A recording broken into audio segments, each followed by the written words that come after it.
Ji and welcome back to my channel. So आज हम लोग क्या करेंगे? आज सैटरडे है, वीकेंड चल रही है और आज हम लोग थोड़ा मार्केट से हट के कुछ सोचेंगे या हम लोग डिस्कस करेंगे। लेकिन उससे जाने से पहले एक मैं थोड़ी सी छोटी सी अपडेट देना चाहता हूँ।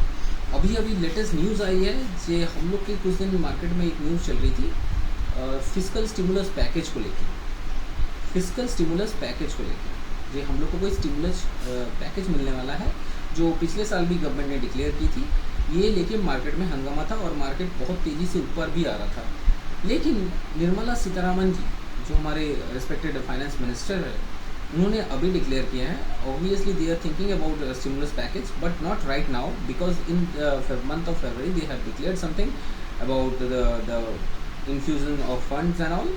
सो अभी नहीं सोच रहे हैं, ठीक है। लेकिन यहाँ पे मैं थोड़ा बात कहना चाहता हूँ, उस टाइम कोविड की हालत इतनी ख़राब नहीं थी। नाउ इज सिचुएशन केम, वहाँ पे आपको स्टिमुलस पैकेज के बारे में सोचना नहीं, जल्द से जल्द इम्प्लीमेंट करना चाहिए। क्योंकि ये जो कोविड का सेकेंड वेव आया है, इसमें बहुत सारे जॉब कट्स हुए हैं, बहुत सारे इंसान ने अपना बिजनेस खोए हैं और बहुत सारे ऐसे हैं जो पिछले साल ही जॉब कट्स में बैठे हुए हैं, जिनके पास अभी तो पैसा छोड़ो, अभी उधारी का भी मतलब उधारी भी लेने के लिए उनके पास क्षमता नहीं है। आप क्या स्टिमुलस पैकेज के लिए बात कर रहे हो? अभी जल्द से जल्द कुछ सोचिए, नहीं तो आगे हम लोग को और दिक्कत होने वाली है। सिर्फ मार्केट ही इंडियन को नहीं रन करती है, एक सेंटिमेंट्स भी रन करती है और सेंटिमेंट खराब हो रहे हैं। सो मैं I will request to our finance minister, please not only think about it, do implement and as soon as possible, because Indian requires something. Those who have lost their business, those who have lost their jobs, they really in search of this. सोचिए इस बारे में। इसको लेकर थोड़ा शायद Monday market में sentiments खराब ही रहेंगे और बैंकों को असर पड़ेंगे, ठीक है। बैंक निफ्टी थोड़ा नीचे आ सकते हैं, लेवल्स मैं आगे बता दूंगा आपको आगे वाली वीडियो में। लेकिन मार्केट के लिए ये अच्छा नहीं है। आपकी ये पॉज, ये सोचने वाली बात सही नहीं है। देश की 120 करोड़ जनता ने आप लोग को चुना है, आप लोग की गवर्नमेंट क्या कर रही है देखिए थोड़ा। जो 3 मेरे हीरोज़ है अभी, जो फॉलोज मैं, जिनको मैं बहुत ही फॉलो करता हूँ, ठीक है, उनको मैं कहना चाहता हूँ, they are doing a fabulous job. उनसे कुछ सीखिए government, respected central government, please do something. और वो 3 हीरोज़ है सी आदरणीय गौतम गंभीर जी, जो बहुत ही अच्छे काम कर रहे हैं, सोनू सूद जी, और एक जन बहुत उभर के आ रहे हैं और जिनको मैं आगे भी कुछ एक पद में देखना चाहता हूँ, वो है हमारे रेबल सदानंद। उनको फॉलो कीजिए। बात में, बंदे में के बात में दम है, कुछ गलत नहीं पूछ रहे। हम लोग इंडियंस हैं, सवाल करने का ये हम लोग को बचपन से सिखाया गया है और ये हम लोग की भारत की संविधान ने हक दिया है। इसको थोड़ा फॉलो कीजिए प्लीज़। इनको मेरी तरफ से हाथ जोड़ के प्रणाम। बहुत ही अच्छे काम कर रहे हैं, आगे भी मैं सोचता हूँ इन लोग अच्छे काम ही करेंगे। लेकिन हमारे फाइनेंस मिनिस्टर को I request you to please do something. It's not a time to sit back yourself. आगे आइए। बजट में क्या किए हैं, नहीं किए हैं, कैसे जीडीपी आपकी ग्रोथ लेगी, क्या नहीं लेगी, ये सब पता है। The figures we don't believe this. क्योंकि अगर देखो, अगर फिगर्स की बात करो तो कोविड का फिगर्स ले लेते हैं एज एन एग्जाम्पल। 4.5 लाख जब फिगर आ रहे हैं तब भी 4,000 मौत हो रही थी, और आज 1,70,000 की फिगर है तब भी 4,000 की मौत हो रही है। डेवलपमेंट कहाँ है? इज द स्टैटिस्टिक्स और रेशियो बिलीवेबल? मुझे नहीं लगता ये हम लोग विश्वास कर सकते हैं। This is not believable, totally not believable. इसके पीछे 3 कारण है। मैं जो लोग स्टैटिस्टिक्स से मैथ्स करते हैं उनसे मैं थोड़ा ये क्वेश्चन करना चाहता हूँ, ठीक है। जो 4.5 लाख में भी 4,000 की मौत के आंकड़े आ रहे थे और अभी भी 1,70,000 की मौत के आंकड़े आ रहे हैं, so that a fatality rate has been increased. आप कैसे कह सकते हो कि आपके कोविड फिगर्स घट रहे हैं, साथ में डेथ फिगर्स की रेशियो भी देखो? मुझे नहीं लगता। अभी भी ऑक्सीजन और बेड्स की कमी है। सोचो, आप आगे देखोगे तो और भयंकर स्थिति होने वाली है। चलो दोस्तों, आज के लिए मार्केट अपडेट मैं इतना ही दूंगा, ठीक है। बाकी आगे के वीडियो में मार्केट लेके बात करेंगे, क्योंकि आज सैटरडे है। सब पूरा वीक हम लोग बहुत मार्केट में काम करते हैं, बहुत टेंस्ड रहते हैं, बहुत सोचना पड़ता है। लेकिन आज वैसा कुछ नहीं है। आज हम लोग थोड़ा दूसरे विषय में बात करेंगे, जिसकी शुरुआत ऑलरेडी मैं छेड़ चुका हूँ। जो टॉपिक है आज हम लोग कवर करेंगे वो है world crisis. Not only world crisis, soon India will see an economic crisis also, and it already started with the medical crisis. जल्द हम लोग इकोनॉमिक क्राइसिस भी देखेंगे. आज स्टिमुलस की पैकेज नहीं बात करेंगे क्योंकि इनको समझ में नहीं आता स्टिमुलस पैकेज क्या होता है. अगर हर इंसान को बोलते हैं जब 500 रुपये में अगर उनके घर बाहर चल जाए तो ये गलत सोच है गवर्नमेंट की. पता है गवर्नमेंट ऑलरेडी फिस्कल डेफिसिट में है, गवर्नमेंट की स्थिति नहीं है स्टिमुलस पैकेज डिक्लेयर करने की. लेकिन एक बात बताओ, अगर स्टिमुलस पैकेज डिक्लेयर कर नहीं सकते हो, गरीबों को देख नहीं सकते हो, जो उनकी रोजी रोटी छीन चुकी है उनको रोजी रोटी दे नहीं सकते हो, तो मूर्तियाँ क्यों बना रहे हो सर? जो नया विस्ता प्रोजेक्ट बन रहे हैं आपके दिल्ली में, उनका क्या है? इसको इंफ्रास्ट्रक्चर डेवलपमेंट कहते हैं? मुझे नहीं लगता इनको इंफ्रास्ट्रक्चर डेवलपमेंट कहते हैं. एनीवेज, आते हैं फिर हम लोग वर्ल्ड इकोनॉमिक क्राइसिस पे. क्यों आज ये बात कर रहे हैं सडनली क्राइसिस? ये वर्ड सुनने में भी डर लगता है. जी क्राइसिस, अब क्या होने वाला है, अब क्या होने वाला है? अब देखो लेबनान, मैं लेबनान से शुरुआत करता हूँ.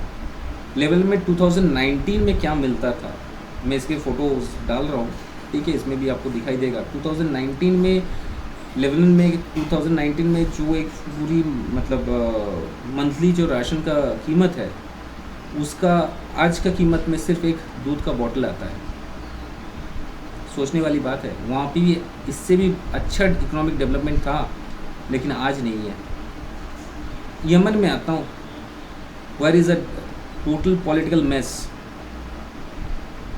आज ह्यूमैनिटेरियन क्राइसिस में चल रहे हैं उन लोग, इंसान भूखे मर रहे हैं. मोजाम्बिक को ले लो, सेम पॉलिटिकल क्राइसिस. शुरुआत इन लोग भी अच्छी है. वेनेजुएला जो नंबर 1 क्राइसिस में आता है, जो वर्ल्ड रिचेस्ट मिनरल्स, ऑयल्स सब कुछ मिलेंगे वहाँ पे, लेकिन उनके नसीब में खाना तक नहीं होता है. $100 की कीमत है उनकी करेंसी पे. 14 million, 14 million. They have to see each and every day what is their currency rate. हम लोग कहते हैं दुनिया तरक्की में है, इसको कहते हैं तरक्की? I really have a doubt. आप लोग को क्या लगता है? नहीं लगता ये डाउट? मुझे तो लगता है. सिर्फ यही कंट्री नहीं है, आगे चलिए. सीरिया में रिफ्यूजी क्राइसिस भी चल रही है, और ये सिर्फ सीरिया की बात नहीं कर रहा हूँ. सीरिया में 10 साल से क्राइसिस है. चलो इसको लेके हम लोग स्पेन पे चलते हैं. स्पेन में भी क्राइसिस है. 2-3 दिन पहले की खबर है, फ्रांस में भी काफ़ी अच्छी पॉलिटिकल झमेला शुरू हो चुकी है. France is also facing a civil war. अगर फ्रांस में प्रॉब्लम है, स्पेन में प्रॉब्लम है, इंडिया में प्रॉब्लम है, मिडल ईस्ट में प्रॉब्लम है, आपको अफ्रीका में प्रॉब्लम है, लीबिया वगैरह तो ख़त्म ही हो चुके हैं, नाइजीरिया को देख लो. तो किस चीज़ की बुनियाद पे आप लोग बोलते हो आप लोग तरक्की में हो? द ओनली अमेरिकन्स, उनको देख के सब बोल रहे हैं हाँ तेजी है, तेजी है, तेजी है, we are in a GDP growth. I don't think so. अगर दुनिया में सिर्फ अमेरिका और चाइना ही रह गए तो बाकी देशों का क्या होगा? सोचो. ये सारे जो पॉलिटिकल फिगर्स है ये सारे गलत है. दावा नहीं कर रहा हूँ, सिर्फ पूछ रहा हूँ क्योंकि मेरे गणित से ये मैच नहीं कर रहा है. Into my equations is not fitting up. Last year हम लोग एक प्रेडिक्शंस किए थे, शायद उस वक्त दुनिया ने सोचा भी नहीं था ये ऐसा कुछ होने वाला है, जिनका मैं व्हाट्सअप स्क्रीनशॉट में इसके वीडियो में डाल रहा हूँ, ठीक है. वहाँ पे मैंने जनवरी में कहा था बाज़ार बंद होनी चाहिए, international border should be lock down, and a huge mess is coming and we are just in front of it. The danger is knocking the door of India. India should rethink. लेकिन हमारे मोदी साहब उस वक्त Donald Trump जी को व्यस्त थे, शायद इसको पे गौर नहीं कर पाए. बट जो सिनेरियो था, शायद दुनिया वाले में कोविड का नाम भी नहीं सुना था. कोविड का नाम भी नहीं सुना था. कोविड उस वक्त थे. अगर उस वक्त से हमारे देश मेडिकल इंफ्रास्ट्रक्चर के ऊपर ध्यान देते तो शायद ये सेकेंड वेव, थर्ड वेव ऐसा कुछ होता ही नहीं. और आप भाई लोग, आप लोग एक बात बताओ friends, I want to know, ये कोरोना वायरस कोई रोबोट है क्या? इनको पता चल जाती है अच्छा फर्स्ट वेव में उम्र वाले को लेना है, सेकेंड वेव में मिडिल एज वाले को लेना है, थर्ड वेव में बच्चे को लेना है. ये कैसे है? मतलब I am not from the medical background, but I want to know, is I am very curious about it. The हर वेब में इनको एज डिफाइन करने के लिए मतलब कौन इनको मैनिपुलेट किया जा रहा है? हाउ दे आर मतलब thinking that now this age group is going to have the most, how? और ये बायोकेमिकल वेपन, इसके बारे में हम लोग लास्ट ईयर फरवरी को बोल दिए थे, इट्स अ बायोकेमिकल वेपन।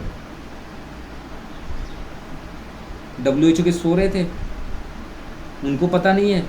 और पता नहीं है तो एक चीज़ मैं और बोलना चाहता हूँ, 2011 में एक मूवी आई थी अमेरिका में जिसका नाम है कॉन्टेजिनियस, उनको फॉलो कीजिए। इंसान के साथ क्या होता है वो तो मूवी में दिखाए जाते हैं, लेकिन मूवी में क्या होता है ये इंसान के साथ होने वाला है ये पहली बार देखा हूँ। और it's replica, believe it, it's a replica. उनको कैसे पता था ऐसे होने वाला है? सोचिए थोड़ा, ये सोचने वाली बात है। This is why I called the corona virus और कोविड-19 इज अ ग्लोबल स्कैम। और इसमें फ़ायदे क्या हो रहे हैं? पहले वेव में मरे कौन? बुजुर्ग मर गए, तो उनको क्या से फ़ायदा होगा? गवर्नमेंट को फिजिकल डेफिसिट घटाने में बहुत ही फ़ायदा होगा, क्योंकि उनको पेंशन, मेडिकल एक्सपेंसेस इंडिया में नहीं है लेकिन अदर कंट्रीज़ में तो है, वो सारे घट रहे हैं।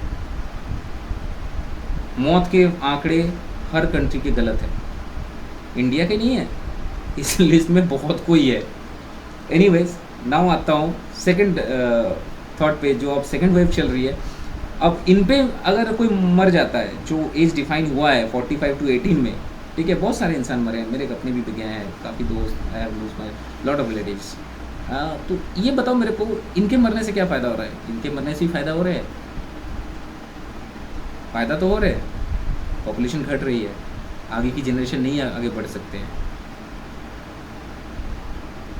और आप ये बताओ, ये डोनाल्ड ट्रम्प सब जरूर चेंज हुए हैं, लेकिन इनकी थॉट, इनकी सोच सेम टू सेम ही है।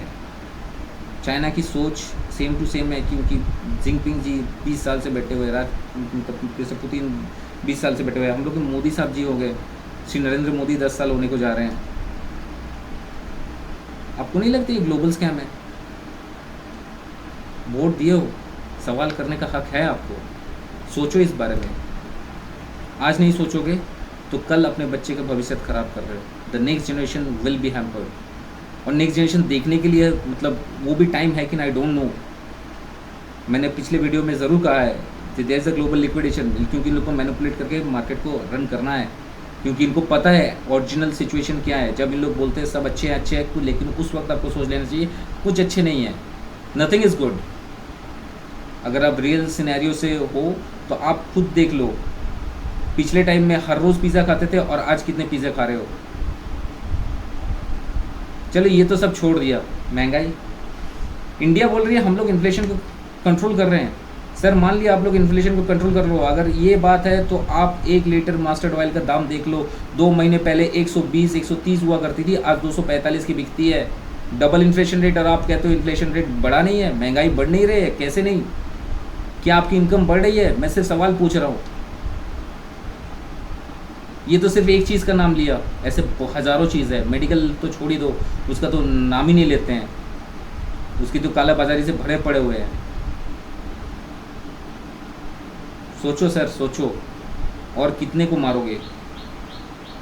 और यही करते करते, लड़ते लड़ते आपके जब पैसा खर्च हो जाएंगे, ख़त्म हो जाएंगे, you will see a economic crisis, and that is very near, may be 1 year, may be 1.5 year, लेकिन देखेंगे ज़रूर, क्योंकि 1.5 साल में इन लोग ऐसे कोई चौके छक्के लगाने वाले हैं नहीं। मैं किसी का इमोशन, मतलब पॉलिटिकल इमोशन या सेंटिमेंट को हर्ट नहीं कर रहा हूँ, मैं सिर्फ सवाल पूछ रहा हूँ, and I have that right, I think so. आप लोग को क्या लगता है?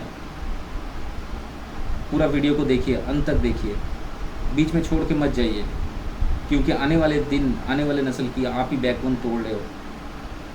शायद दुख हो रही है क्योंकि maybe you are belonging to any kind of parties, लेकिन मैं किसी पार्टी का सेंटिमेंट हिट करने के लिए या हर्ट करने के लिए नहीं बोल रहा हूँ। मैं सिर्फ एक आम जनता होकर ये सवाल आज करना चाहता हूँ, जी आज जो हम लोग जो स्थिति में है, इसमें आप लोग बहुत खुश हो? माना दूसरे कंट्रीज़ में और ख़राब है, लेकिन जानबूझ के ख़राब करना ये भी कोई बहुत चालाकी वाली बात नहीं है। आपको 1.5 साल मिले थे मेडिकल इंफ्रास्ट्रक्चर को ठीक करने के लिए, लेकिन आप लोग कोई स्टेप नहीं लिए। डॉक्टर को मरने दे रहे हो। बाबा जी, चलो अभी तो कुछ दिन पहले बाबा जी भी ने बोल दिया जो वैक्सीनेशन गलत है, ये गलत है, वो गलत है। और अगर गलती है तो इतना डॉक्टर को मरने क्यों दे रहे हो सर? फ्रंटलाइन वर्कर्स मर रहे हैं रोज़, सोचो उनके बारे में। ये सब हम लोग जानते हैं, लेकिन इसके जो परिणाम आएंगे ये बहुत ख़राब आएंगे। क्यों ख़राब आएंगे सोचो।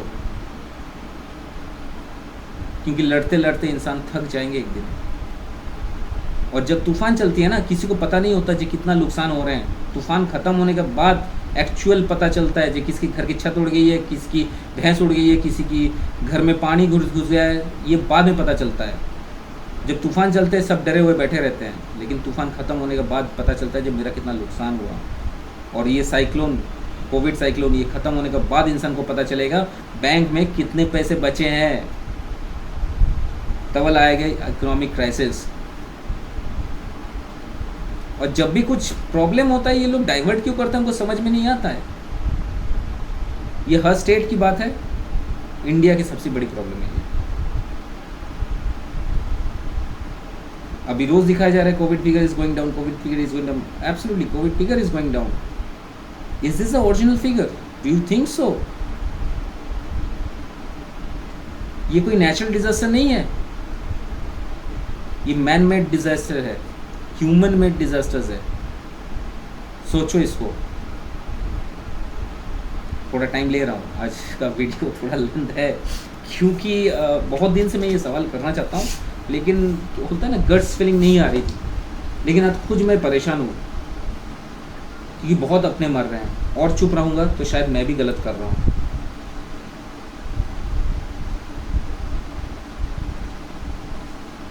चलो गाइज, ये तो हो गई इंडिया की बात, लेकिन ग्लोबल की भी अच्छी कंडीशन नहीं है। अब वो सेल्फी स्पाउट वाला सेल्फी टाइम कल गया। अगर कुछ करना है अभी करो, जागो। आज थोड़ा पॉलिटिकल डिबेट चल रहा है, पता है मुझे। I am speaking bit something different, but scenario is forcing me to speak like this. Situation is forcing, समझो इसको। आज नहीं तो कभी नहीं।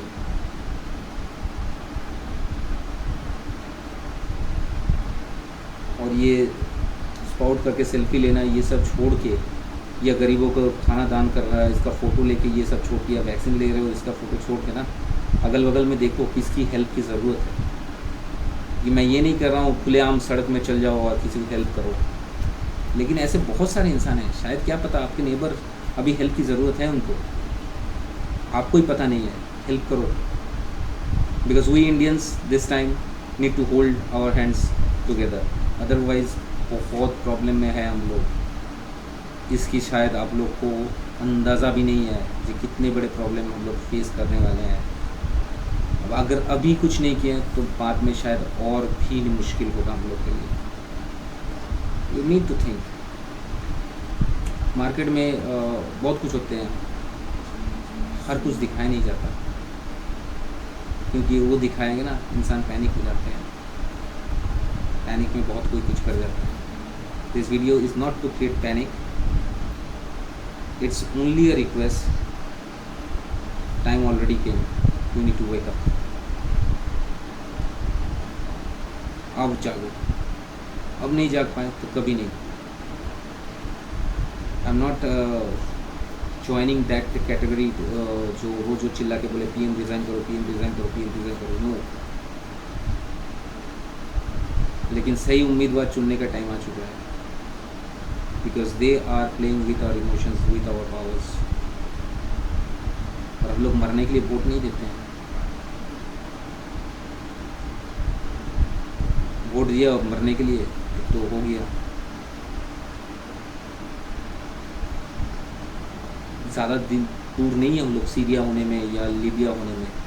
हम लोग के भी टाइम नज़दीक आ रहे हैं। शायद we can face a civil war also, due to hunger, due to economic crisis, due to political crisis, क्योंकि इनको ना पॉलिटिक्स समझ में आती है ना इकोनॉमी समझ में आती है। I don't know. those who are capable of this, they are sitting quiet or they are not getting any opportunity. और जो लोग capable नहीं है उन लोग अपने ढंडोरे खुद पीटे रहे हैं. एनीवेज गाइज, आप लोग को और मैं डिस्टर्ब नहीं करना चाहता हूँ या डिसअपॉइंट नहीं करना चाहता हूँ. अब थोड़ा आ जाता हूँ मैं मार्केट में हम लोग क्या कर सकते हैं. ठीक है, आगे की स्ट्रैटेजी क्या होनी चाहिए मार्केट में. मैं पूरा पिछले वीडियोस में ऑलरेडी कह चुका हूँ जो शायद आपको इस सीरीज़ में बैंक निफ्टी का हाई दिखेगा, लेकिन पहला 1-2 हफ्ते में शायद नहीं. और इनकी शुरुआत और फाइनेंस मिनिस्टर ऑलरेडी कर चुके हैं. अच्छा सा डिक्लेरेशन दे के आप लोग देख के जाके देख सकते हो. मनी कंट्रोल में या टाइम्स ऑफ इंडिया में ऑलरेडी न्यूज़ आ चुकी है. सोचो इसके बारे में. मार्केट में ज़्यादा एग्रेसिवली आप लोग पोजीशन मत लो. क्यों मत लो, इसकी भी कारण है. मनी आपके जाएंगे. जो आप लोग बोलते हो स्टॉप लॉस ट्रिगर हो गए, स्टॉप लॉस ट्रिगर हो गए. स्टॉप लॉस के ट्रिगर के लिए सिर्फ 2 ही इंसान जिम्मेदार है, या आप या तो आपके ब्रोकर्स.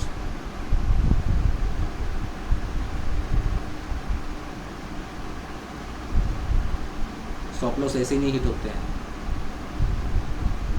क्योंकि ये जो तेजी वाले होते हैं ना बहुत डरपोक होते हैं और मंदी वाले बहुत ढीठ होते हैं. तो दोनों का तरफ ही पोजीशन एग्रेसिवली मत क्रिएट करो. एज एडवाइस है. पुराने वीडियोस पे देखो क्या सलाह दिया गया था. हाँ, फिर से एक बार बोलता हूँ, डिस्क्रिप्शन में जाके हमारे डिस्क्लेमर को ज़रूर देखिए, क्योंकि हम लोग कोई भी बाय या सेल का रिकमेंडेशन नहीं करते हैं. It's only for study purpose, it's only for fun purpose. It's not advice to sell और बाय. प्लीज़, क्योंकि आपका मुनाफे में हम लोग ना कुछ हक बैठाने वाले हैं, ना आपके लॉस में हम लोग कुछ जिम्मेदारी लेने वाले हैं. हम लोग सिर्फ अपना व्यू सजेस्ट करते हैं, हम लोग अपना व्यू डिस्कस करना चाहते हैं. गलत कभी कभी मैं भी हो सकता हूँ, इसीलिए कमेंट सेक्शन में हम लोग रोज़ बोलते हैं कमेंट करो, कुछ करो. कहीं अगर गलत लगे तो हम लोग को बताओ, so we can define our self, because this is strictly business. View share करना भी आजकल बिजनेस हो चुका है, और सिर्फ व्यू हम लोग शेयर कर रहे हैं, नथिंग एल्स. ओके, एनीवेज, तो मार्केट में ये स्थिति है फ़िलहाल. और जो क्राइसिस लेके हम लोग आज कवर अप किए हैं, चाहे कोविड हो चाहे इकोनॉमी हो, ये थोड़ा सोचने वाली है या डराने वाली है. मुझे पता है ये शायद आप लोग सुन के डर भी रहे हो, लेकिन डरने की कोई बात नहीं है. आज से हम लोग जागेंगे तो शायद डरेंगे नहीं. और प्लीज़ मैं रिक्वेस्ट कर रहा हूँ, जो लोग हेल्प की ज़रूरत में उनको हेल्प करो. किसी के बच्चे को कोई स्कूल का फ़ीस नहीं भर पा रहा है, किसी के बच्चे का स्कूल हटा दिया जा रहा है. स्कूल को अभी वेकअप करना है, सिर्फ पैसे नहीं छापना है. I know many segments are getting opportunity to earn a huge, but don't misutilize that. सबसे आगे स्कूल आते हैं, मेडिकल फैसिलिटीज़ आते हैं, और कंजम्पशन भी आ रहे हैं. ये 3 सेक्टर को प्लीज़ रिक्वेस्ट कर रहा हूँ, this is not a time to misutilise the opportunity. You are misutilising. किसी को दवा की ज़रूरत है दो उनको, पैसे की मत सोचो. It's a request. किसी का बच्चा अगर स्कूल में फ़ीस नहीं दे पा रहा है क्योंकि उनके मम्मा पापा और शायद टूरिज़्म में थे या होटल इंडस्ट्री में थे, जिनकी नौकरी या जॉब जो भी है वो पिछले साल ही चले गए हैं, पिछले साल चले गए हैं. उनके बच्चे के पढ़ने का पूरा हक है. Please support them, please cooperate with them. Sir पे बंदूक रख के पैसा मत मांगो. आपको 50,000 एडमिशन फ़ीस देना पड़ेगा, सेशन फ़ीस देना पड़ेगा, हर महीने का 5,000 का जो ट्यूशन फ़ीस है वो देना ही पड़ेगा. कुछ सोचो, इतना साल बिज़नेस किए हो, काफ़ी अच्छे बिज़नेस किए हो. Because the kids are the future of our next generations.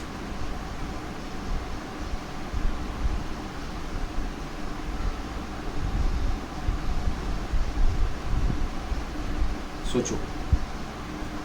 So friends, आज के लिए सोचता हूँ इतना ही काफ़ी है. सोचा थोड़ा टाइम निकाल के आपके साथ थोड़ा ये सब डिस्कस कर लूँ, तो मैंने डिस्कस किया आप लोग के साथ. आज ऐसी कोई प्रेडिक्शन वाली व्यू या स्टॉक की प्रेडिक्शन वाली व्यू नहीं दिया. थोड़ा मार्केट कंडीशन ऑफकोर्स अलर्ट किया आपको, थोड़ा अलर्ट हो जाओ. ठीक है, क्योंकि शायद मिड कैप्स में प्रॉफिट बुकिंग भी आने वाले हैं. ठीक है, थोड़ा सोचो. 1-2 हफ्ते की बात है, ज़्यादा दिन की बात नहीं है.